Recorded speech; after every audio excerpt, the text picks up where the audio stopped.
मेरी बहन रिकी और मैं हमेशा साथ साथ रहते थे। स्कूल में सबको लगता था कि हम बोरिंग नर्ड्स हैं क्योंकि हम किसी के साथ हैंग आउट नहीं करते थे और हमेशा पढ़ाई में लगे रहते थे। लेकिन एक दिन सब कुछ बदल गया। हाय, आई एम मीला। एक दिन मेरे पेरेंट्स ने मुझे बर्थडे गिफ्ट के तौर पे एक कैंप की ट्रिप दी। वहाँ जाते ही मैंने एक अजीबोगरीब दिखने वाली लड़की को नोटिस किया। उसने अपने बाल कलर करवाए थे और लेंस लगाए हुए थे। साथ ही उसने एल्फ के नकली कान भी लगाए हुए थे। लाना को कॉस्प्ले पसंद था और कैंप में सारे लोग उसके बारे में ही बात करते थे।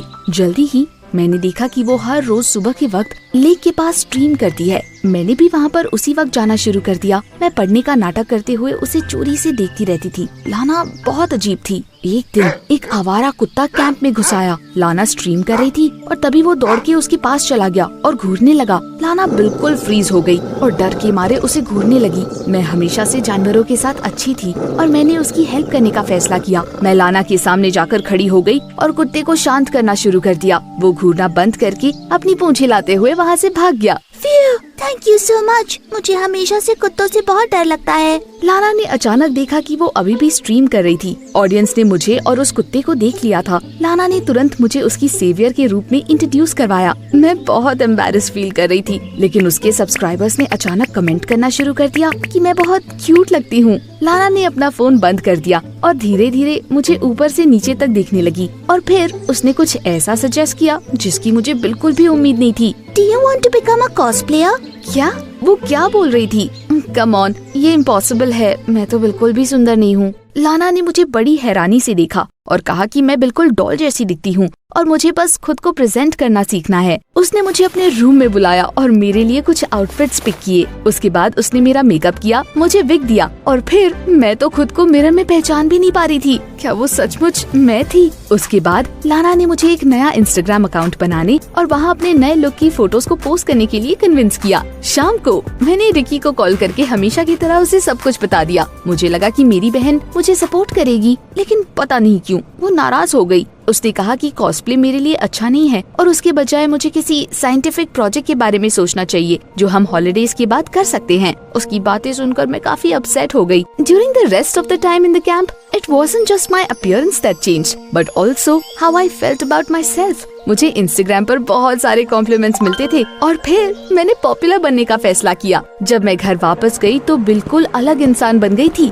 रिकी से मिलने के बाद मैंने उसे वापस बात करने का फैसला किया। मैंने उसे अपनी नई हॉबी के बारे में बताया और अपना इंस्टाग्राम दिखाया। मैं उम्मीद कर रही थी कि वो मेरे लिए अब तो खुश होगी, लेकिन फिर वो दोबारा से गुस्सा हो गई। Cosplay stupid. इन सब के बजाय तुम्हें पढ़ाई और तुम्हारे साइंटिफिक प्रोजेक्ट के बारे में सोचना चाहिए। मैंने उसकी बात नहीं सुनी और लाइफ में पहली बार हम दोनों के बीच में लड़ाई हो गई। स्कूल से पहले हमारे पेरेंट्स ने मुझे नए कपड़ों के लिए पैसे दिए और मैंने अपना स्टाइल बिल्कुल बदल दिया। स्कूल में सब मेरा ट्रांसफॉर्मेशन देखकर हैरान थे। कुछ स्टूडेंट्स ने तो मुझे पहचाना तक नहीं। मेरे क्लासमेट्स को मेरे नए इंस्टाग्राम के बारे में पता चला और उन्हें मेरे कॉस्प्लेस बहुत अच्छे लगे। यकीन करना थोड़ा मुश्किल होगा, लेकिन मैं काफी पॉपुलर हो गई थी। मुझे ऐसे फ्रेंड्स मिल गए थे जिनके साथ मैं हैंग आउट कर सकती थी और यहाँ तक कि स्कूल का सबसे कूल लड़का रायन भी मुझ में इंटरेस्टेड था। सब कुछ अच्छा चल रहा था, बस रिकी ने मुझसे बात करना बंद कर दिया था। It really bothered me that we still hadn't made up. एक दिन लाना ने मुझे कॉस्प्ले फेस्ट में इनवाइट किया।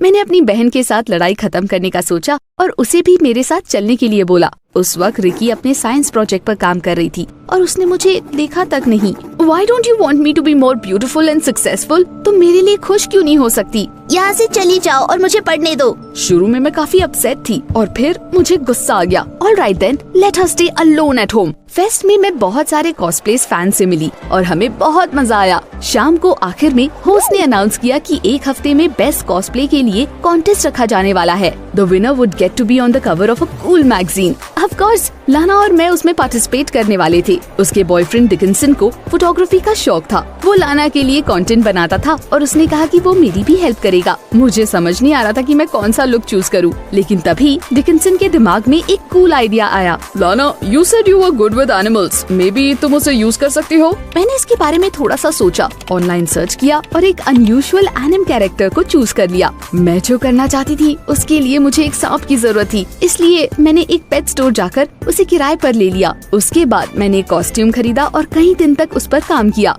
डिकिंसन ने एक स्टूडियो रेंट कर लिया था और फिर हमने फोटोशूट अरेंज किया। लाना के बॉयफ्रेंड के साथ काम करना काफी आसान था। He complimented me, gave me advice and I felt really comfortable. मेरी फोटोज बहुत अच्छी आई थी और उन्हें फॉरेन कॉन्टेस्ट के लिए भेज दिया गया और पार्टिसिपेंट के तौर पर रजिस्टर भी कर दिया गया। उसके कुछ दिन बाद एक और चीज ने मुझे काफी हैरानी में डाल दिया। इस पर यकीन करना मुश्किल हो सकता है, लेकिन रायन ने मुझे डेट पर चलने के लिए बोला। उससे पहले तक तो इसके बारे में मैं सोच भी नहीं सकती थी। मैंने पूरे दिन इसकी तैयारी की। मैं ऑलमोस्ट तैयार हो ही गई थी, लेकिन तभी अचानक रिकी मेरे पास आई और अपने प्रोजेक्ट में मेरी हेल्प मांगने लगी। मुझे इस बात की खुशी थी कि वो फाइनली मुझसे बात कर रही है, लेकिन तभी रायन की कॉल आ गई। वो ऑलरेडी घर से निकल चुका था, इसलिए मैं उसे वेट नहीं करा सकती थी। मुझे अभी जाना होगा, मैं वापस आकर पक्का तुम्हारी हेल्प कर दूंगी। जाते वक्त मैंने नोटिस किया कि रिकी मुझे गुस्से से घूर रही थी। मुझे गिल्टी फील हो रहा था, लेकिन रायन के साथ अपनी डेट के दौरान इसके बारे में मैं बिल्कुल भूल गई। उस दिन घर आने में मुझे बहुत देर हो गई। मैं ऑलरेडी सोने चली गई थी, लेकिन तभी किसी ने डोरबेल बजाई। A delivery guy handed me a bouquet of flowers. उसमें एक नोट भी था जिस पर मेरे लिए बहुत सारे कॉम्प्लीमेंट्स लिखे हुए थे। उन फूलों को देखकर मैं खुशी से मुस्कुराने लगी। It was from Ryan. Ryan was such a romantic. मुझे सुबह जाकर रिकी के रिक्वेस्ट के बारे में याद आया। मैं उसके रूम में गई, लेकिन वो वहाँ पर नहीं थी। उसका साइंस प्रोजेक्ट डेस्क पर पड़ा हुआ था। मैं उसे देख ही रही थी कि तभी अचानक मेरे फोन स्क्रीन पर रिकी के मैसेज का नोटिफिकेशन दिखाई दिया। It was an Instagram DM। उसे देखकर मैं हैरान थी। मुझे हमेशा से लगता था कि रिकी को सोशल मीडिया में कोई इंटरेस्ट नहीं है। मैसेज पढ़ने के बाद मैं और भी कंफ्यूज हो गई। वो इंटरनेट बॉट्स खरीदने के बारे में कुछ था। जब रिकी वापस आई तो मैंने उसे इसके बारे में पूछा, लेकिन उसने तुरंत गुस्से में अपना फोन छीन लिया। This is none of your business, वापस दो। उसकी ये बात मुझे चुभ गई। वो ऐसे क्यों बिहेव कर रही थी? हम दोनों कितने खुश रहते थे। रायन मुझे गिफ्ट्स भेजता रहा। एक दिन उसने मुझे रोजेस का एक खूबसूरत सा बुके भेजा। उसके साथ ही एक नोट था जिस पर उसने अपने प्यार का इजहार किया था। मैंने उन फ्लावर्स की पिक्चर्स लेकर उसे इंस्टाग्राम पर पोस्ट कर दिया। अचानक मुझे एक अनरेड DM दिखाई दिया। उसे खोलते ही मैं पूरी तरह से डर गई। कोई मुझे धमकी दे रहा था। वो चाहता था कि मैं कॉस्प्ले बंद करके वापस अपनी पुरानी लाइफ में चली जाऊं। जाहिर तौर पर इंटरनेट पर काफी वियर्ड लोग होते हैं, लेकिन मुझे फिर भी बेचैनी सी हो रही थी। I look through my recent post and saw a lot of negative comments. बहुत सारे लोग मुझसे नफरत करते थे। मैंने उनका अकाउंट देखने का सोचा और पता चला कि उनमें से किसी ने कभी कुछ पोस्ट ही नहीं किया। मुझे तुरंत महसूस हुआ कि मेरे हेटर्स बस इंटरनेट बॉट्स है। Bots again? ये कोई कोइंसिडेंस था या फिर इसे रिकी ने यूज किया था ताकि मैं कॉस्प्ले छोड़ दूं?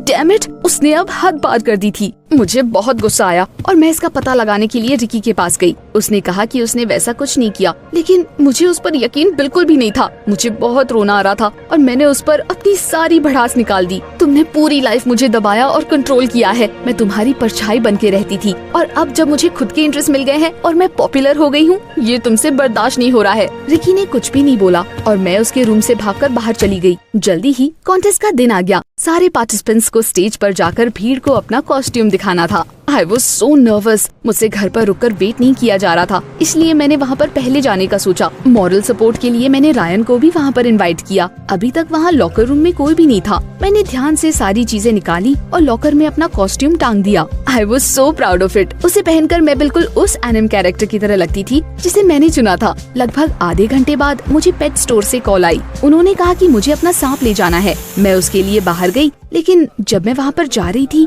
तभी अचानक हॉलवे में मैंने रिकी को देखा। वो वहाँ पर क्या कर रही थी? मुझे देखकर उसका चेहरा लाल हो गया और उसने दूसरी तरफ देखकर बोला, I just came to see you। ये बहुत वियर्ड था। क्या वो सचमुच मुझे वहाँ पर सपोर्ट करने और मुझसे लड़ाई खत्म करने के लिए आई थी? मुझे अच्छा फील होने लगा, लेकिन जैसे ही मैं वापस लॉकर रूम में आई तो मेरे तो होश ही उड़ गए। ये किसी बुरे सपने जैसा था। मैं बर्बाद हो चुकी थी। किसी ने मेरा कॉस्ट्यूम पूरी तरह से खराब कर दिया था। कोई था जिसने मेरा ड्रेस काटकर उस पर चिपचिपा सा पेंट डाल दिया था। बट क्यों? अब मैं क्या पहनूंगी? मैं अपने आंसू रोक नहीं पा रही थी। शायद रिकी इसीलिए वहाँ पर आई थी। मैं गलत थी to even think that she wanted to make up. जब बाकी के पार्टिसिपेंट्स लॉकर रूम में आए तो वो मुझे दिलासा देने की कोशिश करने लगे, लेकिन मैंने देखा कि उनमें से कई लोग काफी खुश भी थे क्योंकि अब उनके जीतने के चांसेस ज्यादा हो गए थे। मैं दौड़कर हॉलवे में गई और रायन को ढूंढकर उसे सब कुछ बता दिया। उसने मेरे आंसू पोंछे और बोला, यहीं रुको, मैं अभी आया। वो कहीं पर चला गया और मैं वहाँ पर अकेले रह गई। मैं अपने ख्यालों में खोई हुई हॉलवे में इधर उधर घूम रही थी। तभी अचानक मुझे पास से जोर जोर की आवाजें सुनाई देने लगी। लाना और डिकिंसन किसी चीज को लेकर आर्ग्यू कर रहे थे। वो एक दूसरे पर चिल्ला रहे थे और फिर डिकिंसन ने कहा कि उसे ब्रेकअप करना है। मुझे अपने कानों पर यकीन नहीं हो रहा था। They were such a beautiful couple। जब लाना मेरे पास से गुजर रही थी तो मैंने उसे दिलासा देने की कोशिश की, लेकिन वो मुझे धक्का देकर बाहर निकल गई। मैं भी उसके पीछे जाना चाहती थी, लेकिन तभी रायन वापस आ गया। उसके हाथ में एक ड्रेस था जो दिखने में मेरे बर्बाद कॉस्ट्यूम से काफी मिलता जुलता था। I drove home and took one of my sister's dresses। हाँ, ये बिल्कुल वैसा नहीं है जैसा तुम चाहती थी, लेकिन फिर भी कुछ ना होने से बेटर तो है कि यही हो। मैं इतनी खुश थी कि मैंने उसे किस कर लिया। तुमने इतने दिनों में मुझे बहुत सारे गिफ्ट दिए हैं, लेकिन ये वाला सबसे बेस्ट है। रायन मुझे हैरानी से देखने लगा। गिफ्ट्स? कैसे गिफ्ट्स? मैंने तुम्हें कोई गिफ्ट्स नहीं दिए। मैंने उन फूलों के बुके की याद दिलाई, लेकिन रायन ने कहा कि उसने मुझे ऐसा कुछ भी नहीं भेजा। मेरे पास इसके बारे में सोचने का बिल्कुल भी टाइम नहीं था, क्योंकि पार्टिसिपेंट्स को स्टेज पर बुलाया जा रहा था। मैंने तुरंत अपने कपड़े बदले, सांप लिया और दूसरों के साथ स्टेज पर चली गई। Even though I was so nervous, I managed to walk across the stage and demonstrate my costume well। सबसे अजीब बात तो ये थी कि मैंने ऑडियंस में अपने फैंस को मेरी फोटो के साथ पोस्टर लहराते हुए देखा, लेकिन लाना को सबसे जोरदार तालियां मिली। उसके हम सबसे कई ज्यादा फैंस थे। लाना का लुक काफी खूबसूरत था, इसलिए जब वो जीती तो मुझे उसमें कोई हैरानी नहीं हुई। मुझे 5th प्लेस मिला। मुझे अच्छा नहीं लग रहा था, लेकिन सच कहूँ तो अगर मेरे पास मेरा ओरिजिनल कॉस्ट्यूम होता तो मेरे जीतने के चांसेस कई ज्यादा थे। अपना सर्टिफिकेट लेते वक्त मैंने देखा कि रिकी खड़ी होकर मेरे लिए तालियां बजा रही थी। How hypocritical of her. मेरा कॉस्ट्यूम बर्बाद करने के बाद वो मेरे लिए खुश होने का नाटक कर रही थी। मैं स्टेज से नीचे आ गई और तभी अचानक डिकिंसन मेरे पास आया। वो बहुत वियर्ड और परेशान लग रहा था। मीला, मुझे समझ नहीं आ रहा कि मैं तुमसे ये कैसे कहूँ, but I really like you. I was the one who sent you the bouquet with confessions. I was so shocked और मुझे समझ नहीं आ रहा था कि मैं उससे क्या बोलूं। What about लाना? ऐसा लग रहा था कि डिकिंसन को समझ आ गया था कि मैं क्या सोच रही थी, क्योंकि उसने तुरंत मुझे बताना शुरू कर दिया कि उन दोनों के बीच में काफी टाइम से प्रॉब्लम चल रही थी। वो अपनी पॉपुलैरिटी को लेकर कुछ ज्यादा ही ऑब्सेस थी। और फिर डिकिंसन ने मुझे कुछ ऐसा बताया जो सबसे ज्यादा शॉकिंग था। कॉन्टेस्ट से पहले वो लॉकर रूम में आया था और उसने लाना को मेरा कॉस्ट्यूम बर्बाद करते हुए देख लिया था। उसके बाद डिकिंसन से बर्दाश्त नहीं हुआ और उसने उसे डंप कर दिया। उनकी बहुत लड़ाई हुई और फिर लाना ने मान लिया कि उसने उसे मुझे फ्लावर्स भेजते हुए देख लिया था, इसीलिए वो गुस्सा थी और मुझसे बदला लेना चाहती थी। लाना इस बात से नाराज थी कि उसका बॉयफ्रेंड मुझे लाइक करता है, और ये बात भी कि मैं बहुत तेजी से पॉपुलर हो रही थी। She was the one who had sent me threats on Instagram and got haters to come to my Instagram and write horrible comments। मेरे पास कहने के लिए कोई शब्द नहीं थे, तो ये सब लाना का किया धरा था एंड रिकी का नहीं।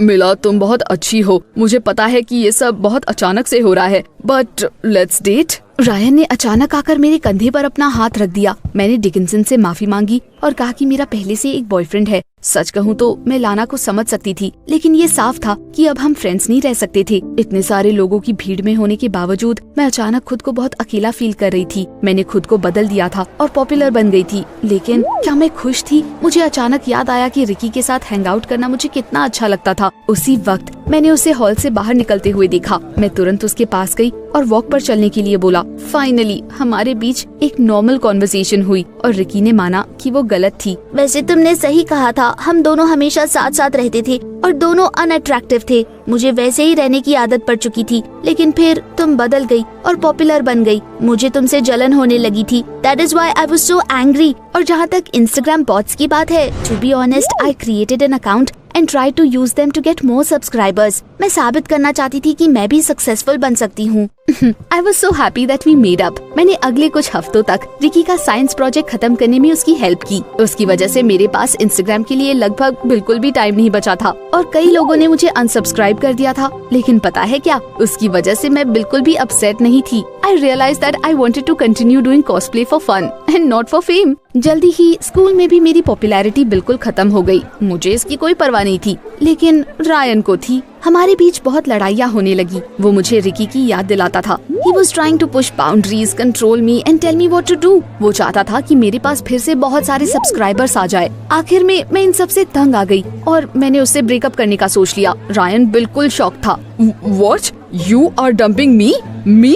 अगर तुम्हें पॉपुलर गर्लफ्रेंड चाहिए तो तुम्हें लाना के पास जाना चाहिए। वो अभी भी सिंगल है। एक दिन मैं अपने लिविंग रूम में बैठी हुई थी कि तभी किसी ने डोरबेल बजाई। जब मैंने दरवाजा खोला तो बाहर मुझे कोई दिखाई नहीं दिया और फिर मैंने पोर्च पर फूलों का एक बुके देखा। मैं वो हैंडराइटिंग पहचानती थी। अगले ही पल मेरे फोन में एक घंटी बजी। वो डिकिंसन था। उसने कहा कि वो फेंस के पीछे मेरा वेट कर रहा है। जब मैं उससे मिलने के लिए बाहर गई तो उसने फिर से मुझे अपनी गर्लफ्रेंड बनने के लिए पूछा। डिकिंसन, तुम जिसे लाइक करते थे वो एक कूल और पॉपुलर लड़की थी, लेकिन अब मैं वैसी बिल्कुल भी नहीं हूँ। बट मैं तो फिर भी तुम्हें चाहता हूँ। मैंने उससे सोचने के लिए थोड़ा सा वक्त मांगा। एक तरफ डिकिंसन अच्छा लड़का है, लेकिन दूसरी तरफ लाना के साथ रिलेशनशिप में होते हुए भी वो मुझे गिफ्ट्स भेजता था। ये सही नहीं था। Do you think I should agree to go on a date with him or not? नीचे कमेंट्स में मुझे जरूर बताना।